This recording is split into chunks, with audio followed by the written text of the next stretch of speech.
자, 오늘이 이제 7번째 강의인데, 지난번 강의에서 존재론적 초월에 대한 이야기를 해드렸죠. 그래서 하이데거의 이제 이론, 하이데거의 철학적인 생각, 초월에 대한 철학적인 생각은 이 초월 상담 이론에 어떤 거를 주냐면, 개인마다 각자의 세계가 있다.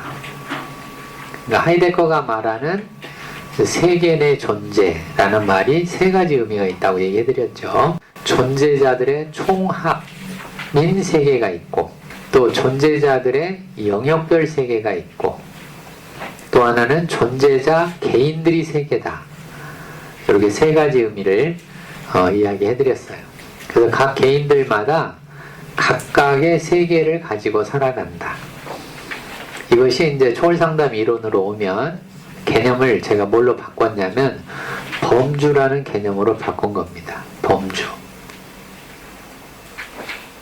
그러니까 모든 개인들은 자기 나름대로의 범주를 가지고 살아가는데, 그 범주라는 개념이 뭐냐면 한 개인이 살아가는 세계입니다. 하이데거가 말하는 세계 내 존재하고 연결되는 그런 얘기죠. 근데 사실 제가 이 개념을 만들 때는 하이데거 이론을 잘 몰랐을 때예요.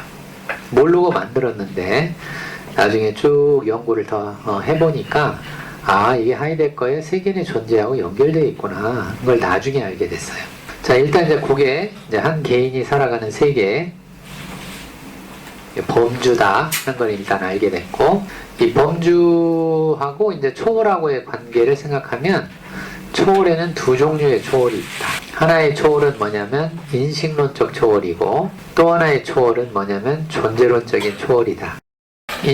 인식론적 초월이라고 하는 이 초월은 뭐냐면 나하고 같은, 다르지만 같은, 그렇게 얘기할 수 있겠죠. 나하고 다른 존재자들인데 그 다른 존재자들이 나하고 같네? 이런 인식을 하게 될 때 인식론적 초월이라고 얘기해드렸습니다. 그렇게 생각해보면 인간이라고 얘기할 때 그 인간은 나하고 같은 사람들인 거죠. 이 세상에 나하고 같은 사람들이 무려 70억 명, 요즘엔 75억 명이나 살고 있는 거죠. 그게 이제 인식론적 초월이죠. 그래서 인식적으로 인식을 한 거죠. 저 사람도 나랑 같네? 이런 인식적인 초월이 언제 생기냐면 심치료할 때 그대로 보입니다.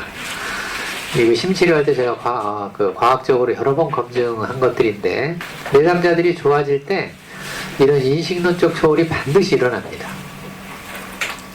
뭐냐면 이제 엄마에 대해서 억울해하는 그 사람들이 많잖아요. 또 아버지에 대해서 화난 사람들이 또 많거든요.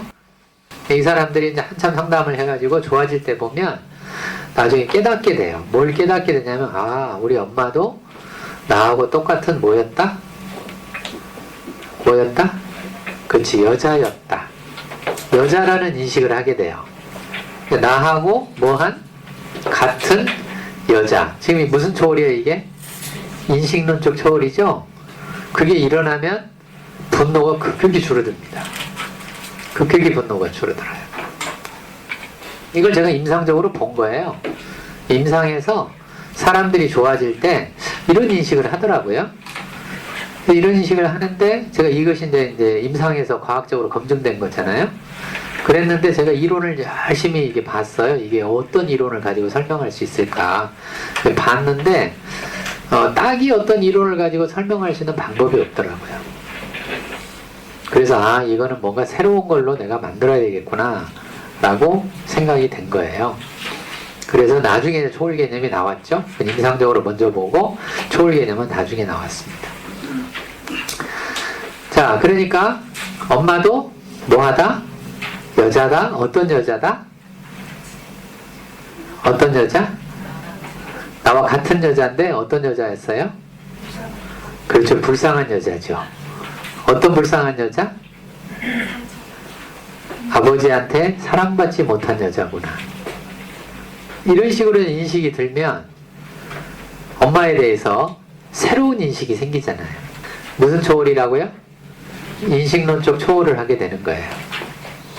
이렇게 인식론적 초월이 심리치료적으로 대단히 효과가 있습니다. 사람들이 변화할 때 이런 변화의 과정을 거쳐요. 것입니다. 분노를 제가 다룰 때 많은 사람들이 분노가 줄어들고 수그러들고 분노가 조절되어질 때 어떤 일들이 벌어지냐면, 우리가 화가 난다는 것은 상대방이 뭔가를 나한테 잘못했다고 생각하는 경우잖아요. 그럴 때 화나잖아요. 뭐 아버지에 대해서 화날 수도 있고, 뭐 대통령한테 화날 수도 있고, 또 뭐 가해자한테 화날 수도 있고, 뭐 등등등등. 그런데 나중에 인식론적 초월이 생깁니다. 어떤 초월이 생기냐면 이런 게 생겨요. 아, 내가 여지까지 나를 뭐라고만 생각해 왔는데, 그렇죠, 피해자라고만 생각해 왔는데 알고 보니 나도 똑같은 뭐였다? 가해자였다는 인식이 생겨요. 경험 있나요? 경험들이 있을 겁니다. 분명히 내가 엄마 아빠한테는 피해자였는데 내가 누구한테는 가해자가 되는 거예요? 그래서 우리 애들한테 가해자인 거예요. 나도 우리 엄마 아빠랑 별반 다름이 없는 뭐다? 가해자구나. 이렇게 인식을 하게 될 때, 인식론적 초월이죠. 하게 될 때, 나도 똑같은 가해자네. 그러면 이제 뭐가 없어지냐면 억울한 느낌이 없어집니다. 왜? 지가 억울할 수가 없잖아요. 지가 가해자인데. 피해자들은 억울하지만 가해자는 억울할 수가 없잖아요. 그래서 억울한 느낌이 급격히 줄어들어요. 억울한 느낌이 줄어들면 분노는 급격히 줄어들게 되어 있습니다. 인식론적 초월이죠. 이런 초월이 심리치료 효과가 이렇게 있어요. 재밌죠? 빨리 재밌다고 하세요. 그래서 여러분들이 상담할 때 이런 걸 적용하시면 돼요. 구체적으로 어느 대목에서 어떻게 이런 인식이 생길지, 이제 요거는 이제 상심치료 과정 속에서 우리가 배워야 되는 주제이긴 하지만, 지금 존재론적 초월, 인식론적 초월을 철학적인 주제지만 이걸 심리치료 장면으로 가져오면 그렇게 됩니다. 그 다음에 또 이제 존재론적 초월에서 보면 지금 인식론적 초월이었잖아요. 존재론적 초월에서도 아주 급격하게 심치료 효과가 생깁니다. 당연히 생기죠. 존재론적 초월이라고 하는 거는 뭐라고 얘기했냐면 자기 자신의 근원을 찾아가는 초월이라고 얘기해 드렸어요. 왜? 자기한테 질문하잖아요. 나는 누구지? 나는 이 집에서 왜 살고 있지? 이런 질문들이잖아요. 자기 자신한테 하는 질문이잖아요. 이렇게 자기 자신에게 질문을 하기 시작을 하게 되면 자기의 존재에 뭐를 만나게 되냐면 근원을 만나게 돼요. 존재적 근원을 만나게 돼요. 존재적 근원 중에 하나, 제가 자주 심리치료 장면에서 자주 얘기하는 주제 중에 하나가 예민한 주제를 제가 얘기합니다. 많은 내담자들이 예민 주제를 가지고 와요. 그렇죠? 예민 주제를 가지고 오는데 이 예민 주제를 존재적 근원인 존재론적 초월을 하려고 하는 게 아니라 예민한 주제를 다른 사람들이 어떻게 보냐를 가지고 정의하려고 하는 사람들이 굉장히 많습니다. 그 접수됐나요? 예를 들어 예민하다, 이런 거를 어떻게 생각해요? 약하다고 생각을 합니다.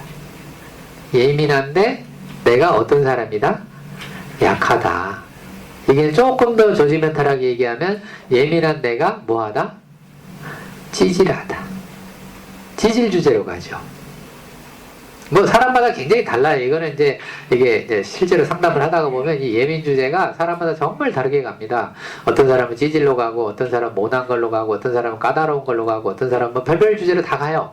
사람은 자기가 살아온 삶의 주제들마다 다양하게 이 주제가 있어요. 그래서 제가 지난주에 그 지난주에 슈퍼비전 하면서 이 똑같은 예민 주제를 가지고 이 사람들마다 얘기해보라 그랬어요. 당신이 예민한 게 어떻게 너 느끼고 있냐? 예민한 사람 손 들어봐라 할 때 많이 손을 들더라고요. 여러 명이 손을 드는데 예민 주제가 사람마다 달라요. 어떤 사람은 모났다, 어떤 사람은 뭐하다? 까다롭다, 어떤 사람은 뭐하다?